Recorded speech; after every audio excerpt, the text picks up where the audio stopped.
A key feature in pronunciation is stress.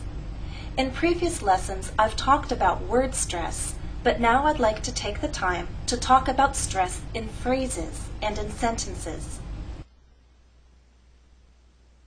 I'm sure you've noticed that in English, we do not stress every single word equally. We don't stress all the words equally because some words are more important than others. In this lesson, I'd like to help you understand the difference between content words and function words. You may be asking at this point, why do I need to know about content words and function words? Well, because then you'll know which words to stress when you speak and read aloud in English. Knowing which words to stress does not simply make your speech sound more natural. Knowing which words to stress can be the difference between being understood correctly and not being understood, being misunderstood, because stressing different words can create different meanings. The objectives of our lesson are to be able to identify content words and function words so that you will speak at the sentence level with correct and natural stress, be able to use stress for emphasis, and understand changes in meaning when stress is used for emphasis by other speakers. So let's move on now, and I'll explain the difference between content words and function words. Let's talk about the basic difference between content words and function words. Content words carry meaning. Function words help create grammatical structures. Content words are nouns, such as Jennifer, bee, beauty. Adjectives, for example, exciting, wonderful. Verbs, such as grew, and in the phrase have grown, it's the main verb grown that's a content word. Adverbs, for example, slowly, widely. Numbers are also content words, such as two, hundreds, first. Question words, for example, what, how, why. Long prepositions meaning more than one syllable, for example, against, over.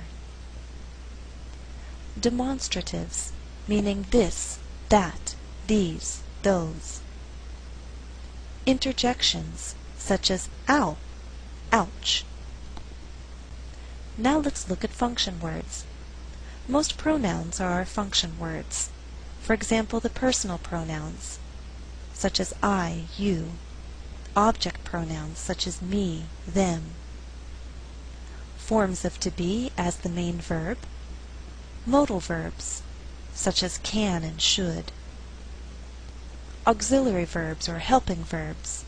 For example, in the phrase had been wasted, had been are the auxiliary verbs, and they are function words.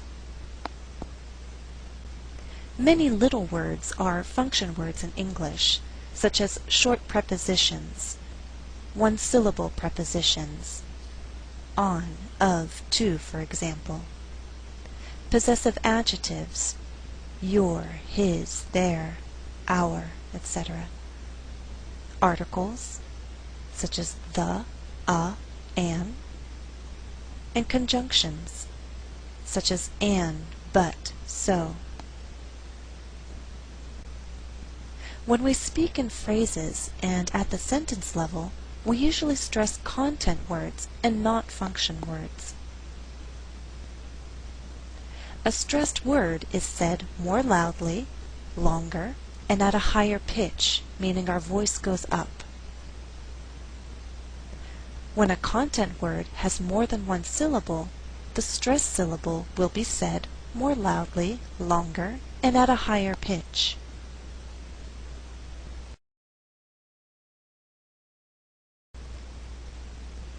Exercise 1. Listen and repeat. Be sure to stress the content words. Example: I choose to see all that is interesting and beautiful. the content words are marked in bold. In longer words, such as interesting and beautiful, I've underlined the stressed syllable, and I'll follow this practice throughout the lesson. Let's move on. As I read, I'm going to use the mouse to help you sense the rhythm of each sentence. Number 1. Autumn is coming. 2. The caterpillar answered in a bored tone. 3. I love to see the shining moon on a cool autumn night. 4. If you want a better view, climb upward. 5. The climb had been exhausting. 6. The caterpillar found itself being lifted into the wind. 7.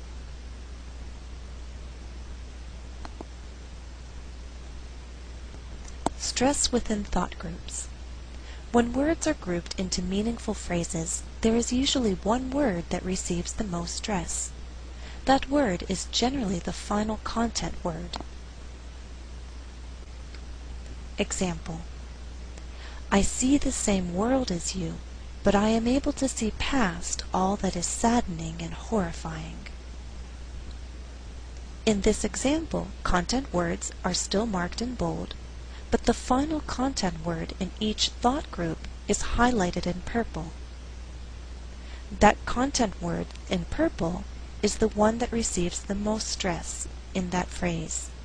Again, I see the same world as you, but I am able to see past all that is saddening and horrifying. Stress in fast speech. Native English speakers may break the rules of stress in faster speech. This happens most often when there is a phrase with a cluster of content words. Instead of stressing each content word in that cluster, the speaker may choose to alternate the stress so that there is a more natural flow and rhythm. Examples: The bee grew annoyed.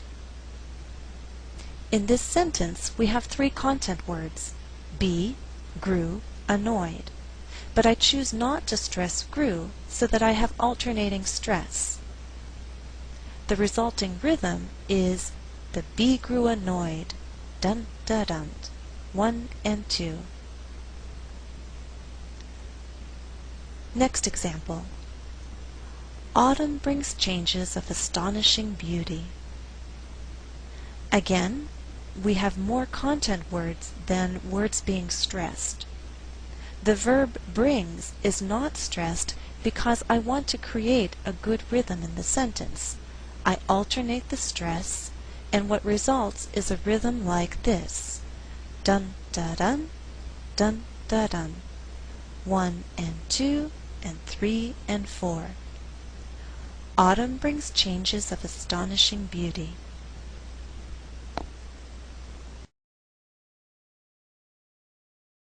Exercise 2.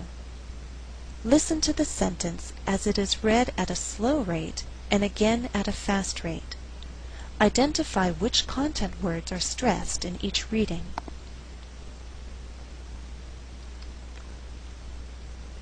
Reading 1.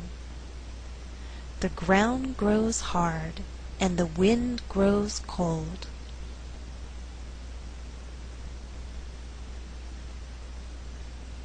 In this slower reading, all content words are stressed.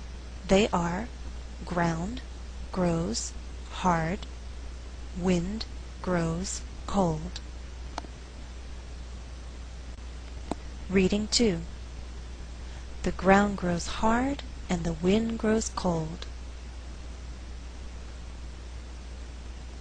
In this faster reading, only 4 content words are being stressed: ground, hard, wind, cold. The resulting rhythm is 1 and 2, 3 and 4. Dun da dun, dun da dun. Listen again. The ground grows hard and the wind grows cold.